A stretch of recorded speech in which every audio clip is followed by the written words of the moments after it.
कहानी की शुरुआत 13वीं सदी के विलाज में 3 महिलाओं से होती है जिन्हें फांसी दी जा रही थी क्योंकि लोगों को लगता है कि वो चुड़ैल हैं। लेकिन वो लड़कियां खुद को चुड़ैल मानने से मना करती हैं, केवल एक लड़की को छोड़कर, क्योंकि उससे कहा गया था कि अगर वो कन्फेस करती है तो उसे बख्श दिया जाएगा।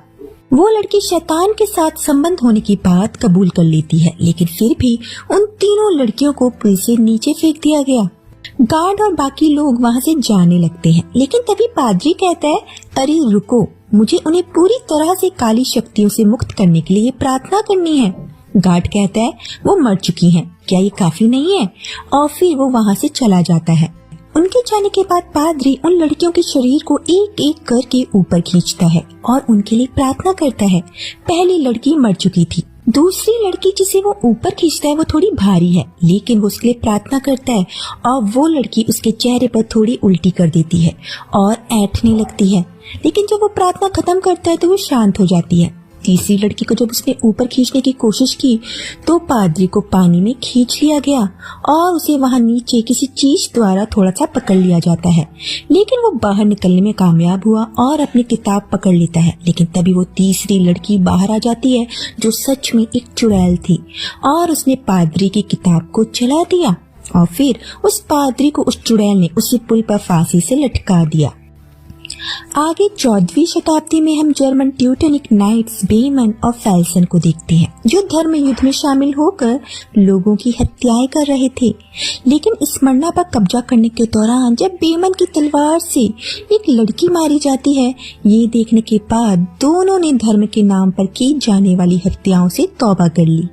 अब 1 महीने बाद स्टीरिया की यात्रा करते हुए बेमन और फेल्सन एक घर में आते हैं जिनके मालिक की मौत प्लेग की वजह से काफी पहले हो चुकी है। वो उस घर को जलाकर वहाँ से चले गए। फेल्सन कहता है कि उन्होंने काफी मौतें देखी हैं, लेकिन ऐसी मौत से बचने के लिए कोई क्या करे। आगे जाकर उन्हें एक शहर दिखता है, लेकिन वहाँ भी प्लेग का कहर काफी जाने ले चुका था और जो बच्चे हैं वो काफी डरे हुए हैं। बेमन और फेल्सन के पालतू घोड़े और ज्यादा दूर तक नहीं जा सकते थे, इसीलिए वहां रुकना उनकी मजबूरी है। भगोड़ों के रूप में अपनी पहचान छिपाने की नाकाम कोशिश करते हुए बेमन की तलवार उनकी पहचान उजागर कर देती है और उन्हें गिरफ्तार कर लिया जाता है। उन्हें कार्डिनल के पास ले जाया गया जो प्लेग की वजह से मरने वाला है। वो उन दोनों को अच्छे से जानता है और कब से उन्हीं का इंतजार कर रहा था। कार्डिनल उन्हें एक चुड़ैल को किसी मठ में ले जाने के लिए कहता है जिस पर उन्हें महामारी फैलाने का शक था। उस मठ में भिक्षु उसकी शक्तियों को खत्म करने और प्लेग को रोकने के लिए एक पवित्र अनुष्ठान करेंगे, लेकिन बेमन ने मना कर दिया और डी एम्ब्रॉइस यानी कि कार्डिनल उसे और फेल्सन को कैद करके काल कोठरी में डाल देता है जहां उनकी मुलाकात ऐना से होती है जिस पर चुड़ैल होने का आरोप था। दोनों इस शर्त पर उस लड़की को ले जाने के लिए मान जाते हैं कि उस लड़की को निष्पक्ष सुनवाई का मौका दिया जाएगा और उन दोनों के खिलाफ भगोड़े होने के आरोपों को हटा दिया जाएगा।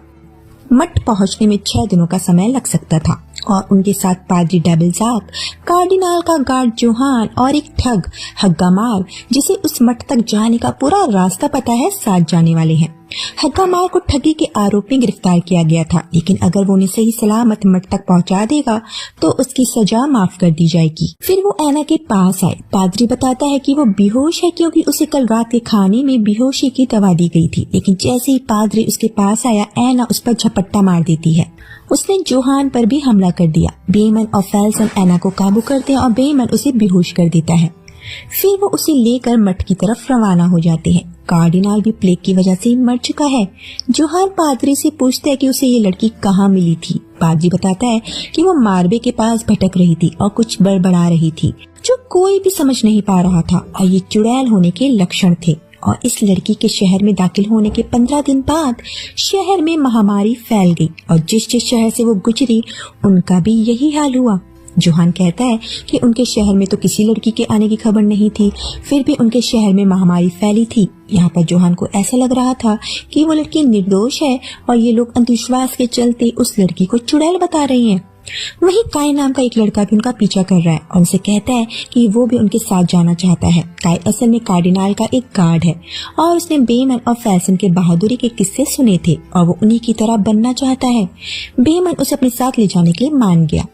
रात के वक्त वो एक जगह डेरा डालते हैं और बेमैन की बातों से हमें पता चला कि वो गिरजाघर की तरफ से इसलिए लोगों का खून बहाते थे क्योंकि पादरी ने उनसे कहा था कि इससे उनके सभी पाप माफ हो जाएंगे। बाद में बेमन ऐना के लिए खाना लेकर आया। ऐना पूछती है कि मठ में उसके साथ कैसा सलूक किया जाएगा। बेमन बताता है कि वहाँ उसके चुड़ैल होने या ना होने का निर्णय लिया जाएगा। ऐना उसे अपने गांव की किसी लड़की के बारे में बताती है जिस पर चुड़ैल होने का आरोप था। उसकी जेबों में पत्थर डालकर उसे नदी में फेंक दिया गया। अगर वो इंसान होती तो डूब जाती, लेकिन ऐसा नहीं हुआ, वो बच गई और लोगों ने उसे जिंदा जला दिया। बेमन कहता है कि उसे डरने की जरूरत नहीं है, उसके साथ ऐसा नहीं होगा। अब रात के वक्त पिंजरे के पास पहरा देने के लिए जोहान आया। आधी रात के वक्त पादरी उसके पास आया और कहा कि वो आराम कर ले, उसकी जगह वो पहरा देगा। जोहान कहता है कि उसे कई दिनों से नींद नहीं आ रही और कहता है कि ऐना उसे उसकी बेटी मीला की याद दिलाती है जिसे उसने महामारी की वजह से खो दिया था। और फिर जब जोहान वहाँ से जाने लगा, ऐना उसे पादरी के साथ अकेला छोड़ने से मना करती है और जैसे ही जोहान उसके पास आया उसने जोहान को पकड़ लिया। पादरी के क्रॉस से उसने पादरी के हाथों को जख्मी कर दिया और पिंजरे को खोलकर भाग गई। उसकी तलाश उन सबको एक कब्र पर ले जाती है जहाँ जोहान को अपनी मृत बेटी के होने का वहम होने लगा जो उसे पुकार रही थी। और तभी वो गलती से काय की तलवार के सामने आ गया और मारा जाता है। काय सबको बताता है कि जोहान उसे पहचान नहीं रहा था और उसे मीला बुला रहा था। तभी उन्हें ऐना मिल जाती है जो उनसे ये कहती है कि पादरी उसके साथ गलत काम करता है, इसीलिए भागने के अलावा उसके पास दूसरा कोई रास्ता नहीं था।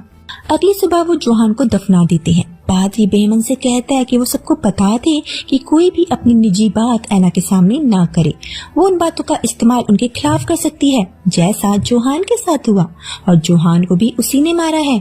उसने अपनी बेटी मीला का जिक्र ऐना के सामने किया था।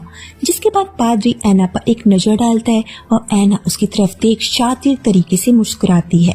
आगे बढ़ते वक्त ऐना बेमन से कहती है कि वो काफी बहादुर है और वो एक नेक लड़की के साथ जुल्म होता हुआ नहीं देख सकता।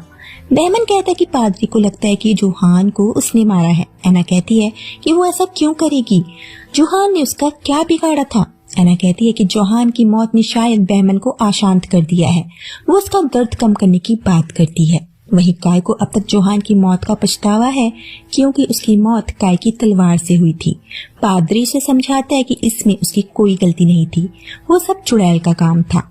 आगे पहुंचने पर उन्हें एक ब्रिज दिखता है जिसकी हालत काफी खराब थी। अगर वो उस पर चढ़े तो ब्रिज के टूटने पर उनकी जान भी जा सकती है।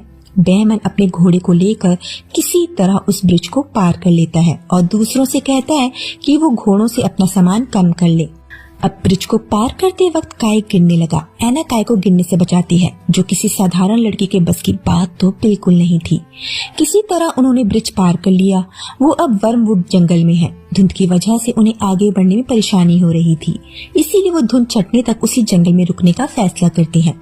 बेमन ऐना के पास आया और कहता है कि काय ने उसे बताया कि उसने एक हाथ से उसकी जान बचाई, जो किसी इंसान के बस की बात तो नहीं है। ऐना कहती है कि इंसान वही मानता है जो वो मानना चाहता है और सच ये है कि बेमन उससे नहीं डरता। अब हग्गामार बेमन से कहता है कि वो मरना नहीं चाहता, तो क्यों ना वो इस चुड़ैल यानी ऐना को मार दे, वैसे भी किसी को क्या पता चलेगा। लेकिन बाकी लोग उसे ऐसा करने से रोक लेते हैं। तभी ऐना भेड़िए को बुलाने के लिए उनकी आवाज निकालती है। वो भेड़ियों की झुंड को बुलाती है जो संख्या में काफी ज्यादा थे। एक आध भेड़ियों को मारने के बाद बेमन और बाकी सब वहाँ से भागने लगे। भेड़िए उनका पीछा करते हैं और हग्गामार को मार देते हैं। गुस्से में बेमन ऐना को मारने की कोशिश करते हैं, लेकिन पादरी और फेल्सन उसे रोक देते हैं और बताते हैं कि उनकी मंजिल पास है। मठ में पहुंचकर उन्हें पता चलता है कि सभी भिक्षु प्लेग का शिकार हो गए हैं। उन्हें वहां सोलोमन की प्राचीन किताब भी मिली जिसमें बुराई को हराने के लिए इस्तेमाल किए जाने वाले पवित्र मंत्र थे और वो पादरी उस किताब की कॉपीज बना रहे थे ताकि सारी दुनिया में उस किताब को फैलाकर बुराई का अंत कर सके। पादरी चुड़ैलों पर इस्तेमाल किए जाने वाले मंत्रों को बोलना शुरू करता है और ऐना एक राक्षसी आवाज में बेमन को उसके किए गए पापों की याद दिलाना शुरू कर देती है और कहती है कि क्या उसे सच में ये लगता है कि एक लड़की को बचाने से उसके पाप माफ हो जाएंगे। ये महसूस करते हुए कि ऐना कोई चुड़ैल नहीं है बल्कि एक आत्मा ने उसे अपने वश में किया हुआ है, पादरी एक्सोरिज्म के मंत्रों का उच्चारण करना शुरू कर देता है। ऐना पिंजरे की धातु को पिघला देती है और जब पादरी उस पर पवित्र जल का एक कंटेनर फेंकता है तो वो राक्षस उड़ गया। फिर उन्हें पता चलता है कि वो आत्मा भागने की कोशिश नहीं कर रही, बल्कि वो उस पवित्र किताब को नष्ट करना चाहती है ताकि कोई भी उसे मार ना सके। यहाँ उसे लाया नहीं गया, बल्कि वो खुद यहाँ आना चाहती थी और जॉन और हग्गामार उसे यहाँ लाने के खिलाफ थे, इसीलिए उसने उन दोनों को मार दिया था। उन्हें एक कमरा मिलता है जहाँ भिक्षु दूसरों के इस्तेमाल के लिए उस किताब की कॉपीज बना रहे थे। तभी वो आत्मा सभी कॉपीज को नष्ट कर देती है और मृत भिक्षुओं को हथियार के रूप में इस्तेमाल करने के लिए अपने वश में कर लेती है।